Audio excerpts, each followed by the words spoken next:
So I'm going to give you guys a brief overview of my plant room. If you like these kind of videos, make sure to thumbs up, but I'm going to, and also follow along and subscribe. But I'm just going to go over some brief, just little tidbits about different plants that I have in the plant room. And I can always do more of these if you like. This is the Black Pagoda. This is something that the lipstick plant is known for this bright red flowers, but this one actually does not have bright red. It actually has green flowers, and you can see that these are already popping up. And so, but the leaf really is the thing for this. If you look at the back, you can see kind of that burgundy, and then just the design on the leaf is really kind of cool. It likes a lot of high sun on this one. Let's move on up to the Bessier. The Bessier is a stunner. It's something that most anthuriums like to be dunked and then dried, dunked and dried. And I put like an air-raid soil with cocoa chips, and this one just keeps on giving and giving and giving, and it's absolutely beautiful. Looks like an animal to me, if you ask me. And then let's move on to the next one. We've got a begonia here. Love the angel wing begonias. This one's super pretty, and I don't remember the exact name of this one, but I think the coloring is just absolutely beautiful, and the back is beautiful too. We have an alocasia here, sinuata, and of course, like most alocasias, the thicker that they are, the less prone they are to pest, which is kind of a nice thing to know about that. So the thinner leaf ones just have a tendency towards spider mites. We've got the Patriciate here. This is overall a very easy plant to take care of. The ridges, or the little, it almost looks like a dress. It's very cool. Someone called it also, they said it looked like a braid or something like that, but it grows really fast, likes bright light. I got this from Ecogenera. You have to dust the leaves off, which mine's about ready to be done, or I need to do that. And then this is, I think this is, let me see real quick here. If I can remember, it's tricolor Syngonia Tri-Leaf Wonder.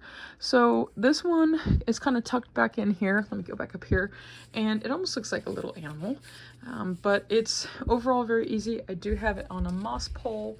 I don't have to water it very often, but it doesn't seem like it needs very much care as far as overall just the ease of it.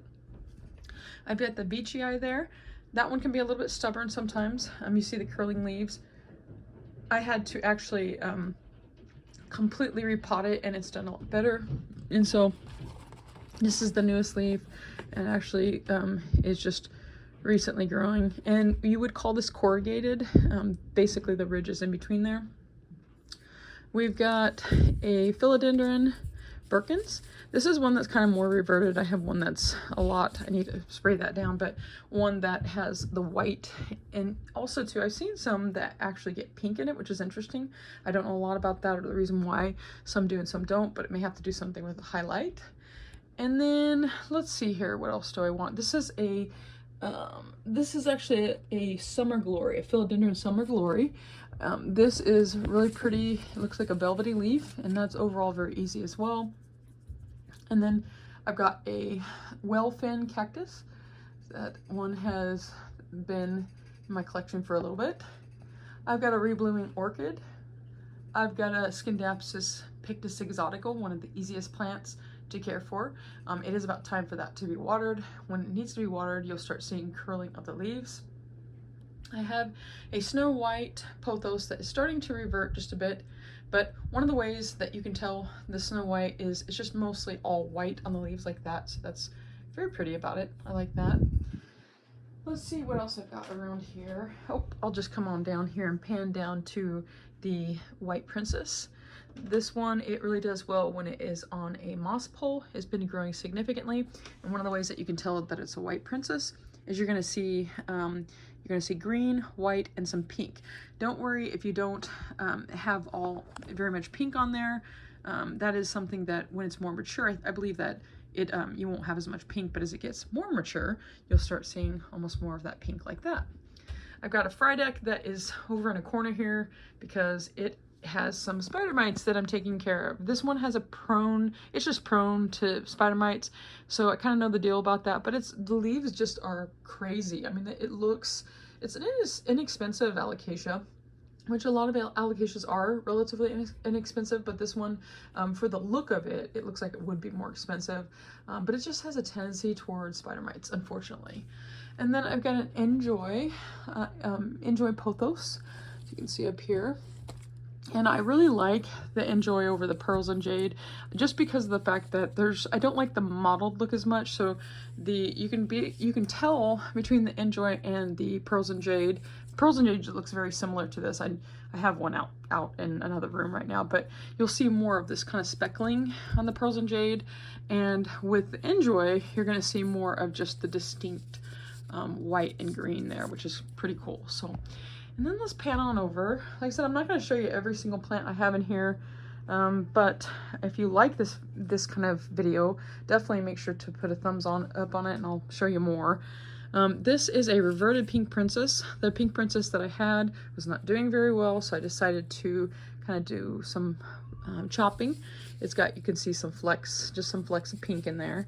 I suppose if I give this a little bit higher light, maybe I'll get some more pink leaves, but for right now, I'm happy with that pink, and I think it's an absolutely beautiful plant, so I'm not complaining.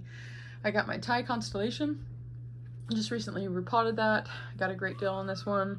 And then, let's see here, I've got my Monstera Albo, which I recently learned something about the browning. You can kind of see the browning of leaves there. Someone said that if you use silica, that helps to prevent that. So the white has a tendency just to do that. Here is the Anthurium Magnificum Verde.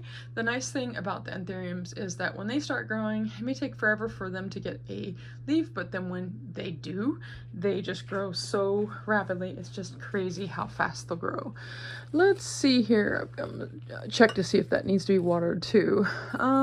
This one is called an Anthurium Weber Bowery.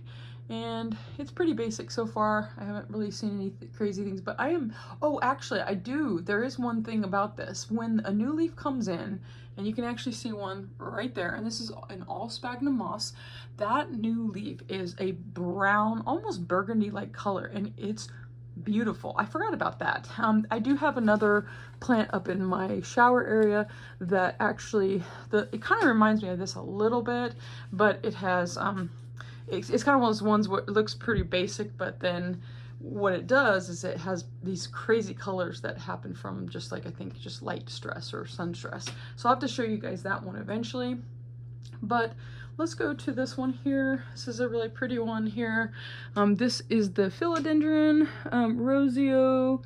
I'm reading the Roseo Cataphyllum Platinum.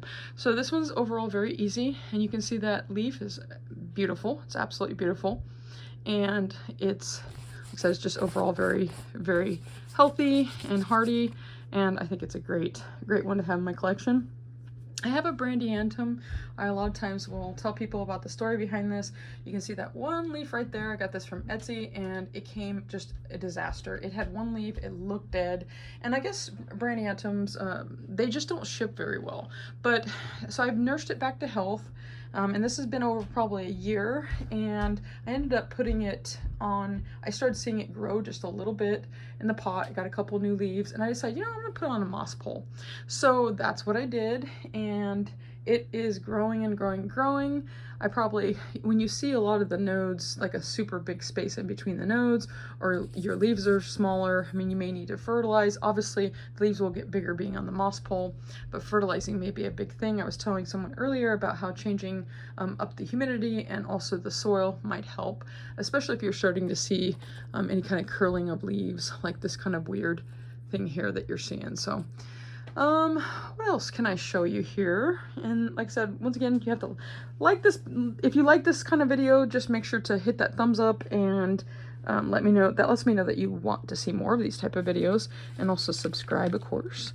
And then here's a strawberry shake. This was actually in some pon, and it was doing okay at first, but then I started noticing that the leaf growth was just stunted.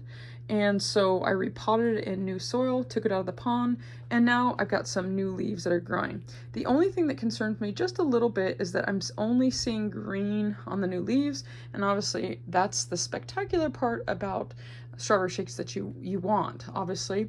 But it's still a very beautiful plant, and I'm happy. It almost looks like that leaf might do something, but I think maybe I need to get it in a higher light, so then it does give me more of that.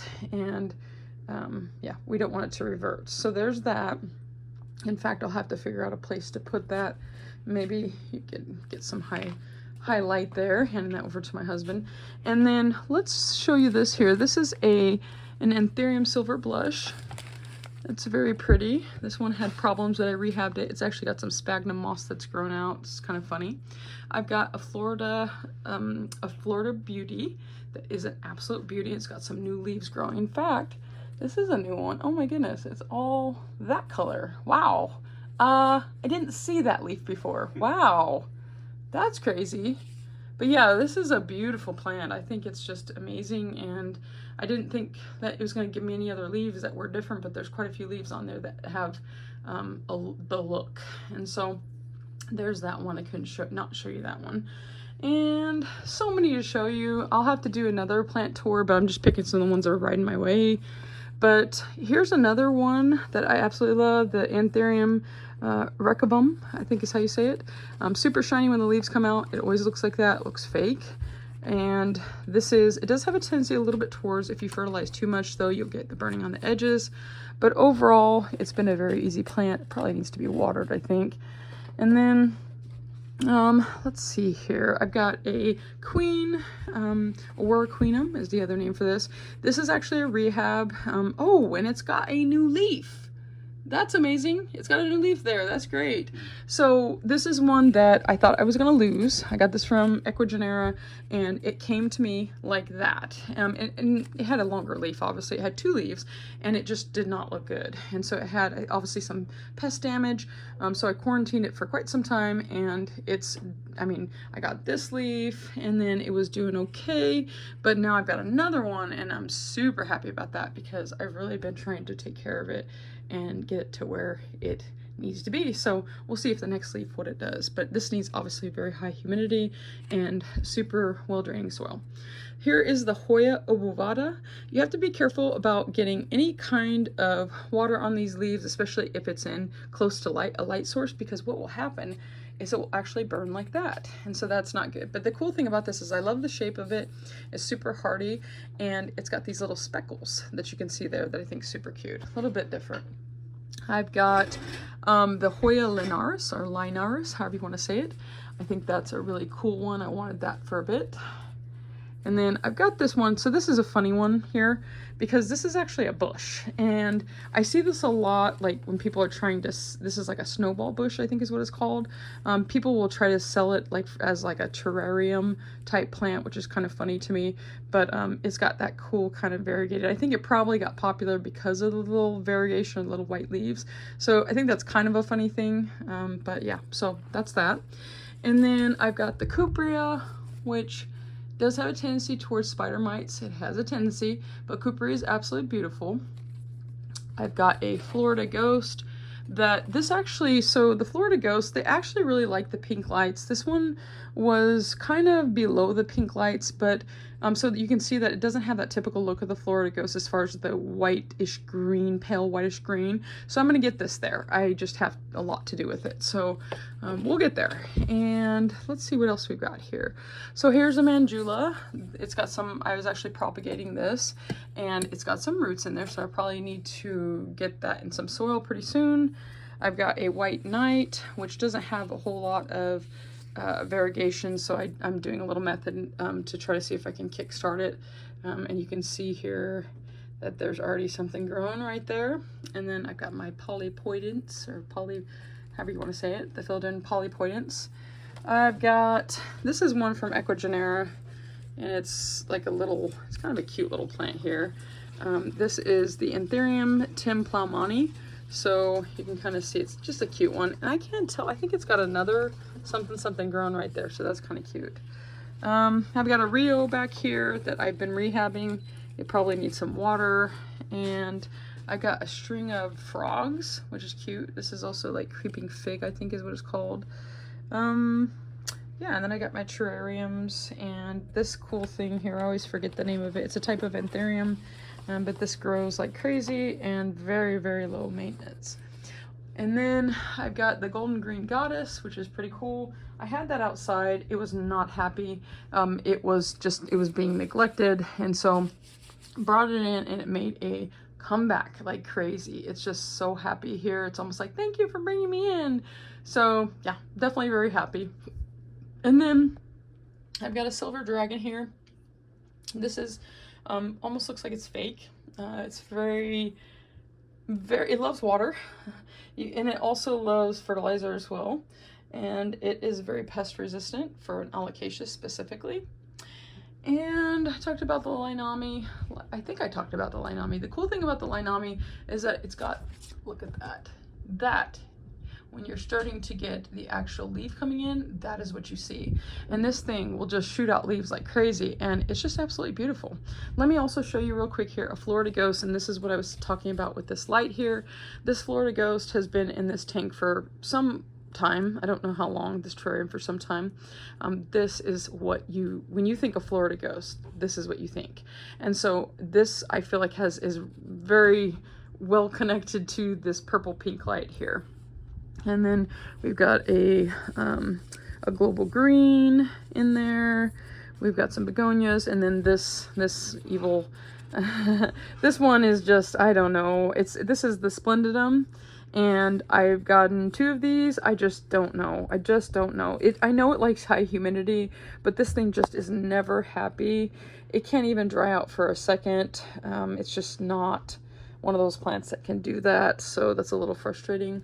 I just recently got this new one here, the Syngonium albo, which I had seen these for a lot more expensive. It was only $25. So that's super pretty, and I think a lot of people like that too. That's a big one that I feel like sells quickly. And I didn't have an African violet, so I hadn't had one in years, so I decided to go ahead and get one. And then this kind of Triscantia or Triscantia. So the interesting thing, I don't know the name of this, but the interesting thing about this one is I looked at it, I was like, oh, that's different. I don't know what that is. And I just touched the leaf, and I was like, whoa. That's different. And I actually bought it because the feeling of the leaf, I don't even know how to, it almost feels like velvety. It's fabric. It feels like some kind of weird velvety. So it definitely is one that I would highly recommend. I don't know the name of it though. So it's just super pretty. And just feel that. Doesn't that feel weird? Yeah, it's just so weird. It's fake. It just feeling. Doesn't even feel real. So yeah, this is a super cute. I need to repot this soon. And then, well, go ahead and follow along. Like I said, if you like to learn about plants, that's what I'm all about. I've got so many more that I can show you. I will tell you that one right there is one of the easiest Calatheas, the Macaona or Macaona. Super, super easy. Highly recommend getting that one if you like the look of Calatheas but don't like the fussiness that they give, basically. That is a great one. So, but yeah, all right, well, go ahead and follow along, like this, or give this video a like if you do like these kind of videos, and I can do more. I will also continue to show you more in my plant room and give you little tidbits. I'm all about learning. I'm still learning, and I love to just know more about plants.